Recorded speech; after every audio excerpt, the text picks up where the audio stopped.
उडून गेले घराला, आले किती गेले किती उडून गेले घराला, संपला नाही आणि संपणारही नाही माझ्या शिवाचा दरारा, माझ्या शिवाचा दरारा.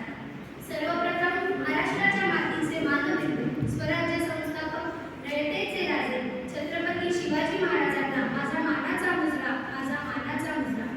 आदरणीय व्यासपीठ, आजच्या कार्यक्रमाचे अध्यक्ष, प्रमुख पाहुणे, वंदनीय गुरुवर्य आणि माझ्या विद्यार्थी मित्र मैत्रिणी, मी अंजली रवींद्र पवार आज शिवचरित्र या विषयावर बोलणार आहे.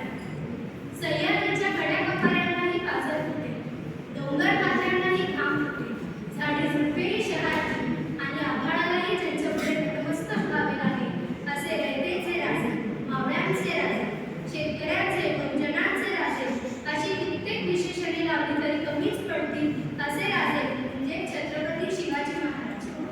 छत्रपती शिवाजी महाराज या अष्टपैलू व्यक्तिमत्वाचे अनेक कंगोरे जरी आपल्याला अज्ञात असले तरी महाराजांच्या इतिहासातून काही गोष्टींचा विचार करून त्यांच्या चरित्रातून शिकण्यासारखे खूप काही आहे. छत्रपती शिवाजी महाराजांकडे संघटन कौशल्य, माणसे जमवण्याची व टिकवून ठेवण्याची क्षमता महाराजांमध्ये होती. म्हणूनच तर मरणाला सामोरे गेले पण महाराजांचे मावळे महाराजांशी बेईमान झाले नाही. महाराजांनी या समाजाला जागे केले, जे जागे होते त्यांना उभे केले, जे उभे होते त्यांना चालते केले आणि जे चालते होते त्यांच्या खांद्यावर स्वराज्याचे निशाण दिले. महाराज विज्ञानवादी होते. अमावस्येला घराबाहेर पडू नये या विचाराला मुदत काढत अमावस्येच्या दिवशी महाराजांनी हल्ले केले. समुद्र पार करू नये किंवा समुद्र संबंधी असणाऱ्यांच्या अनेक कारणा मुदत काढत समुद्रावर सत्ता गाजवणारे व स्वतःचा आत्मन वापरणारे भारताच्याच नव्हे तर जगाच्या इतिहासात हे एकमेव राजे म्हणून छत्रपती शिवाजी महाराजांचं नाव घेतलं जातं. महाराजांनी महिलांविरुद्ध अत्याचार कधीही सहन केला नाही. महाराजांचा एकमेव दरबार असा होता जिथे कधीही कुठल्याही महिलेचे नाचगाणे झाले नाही.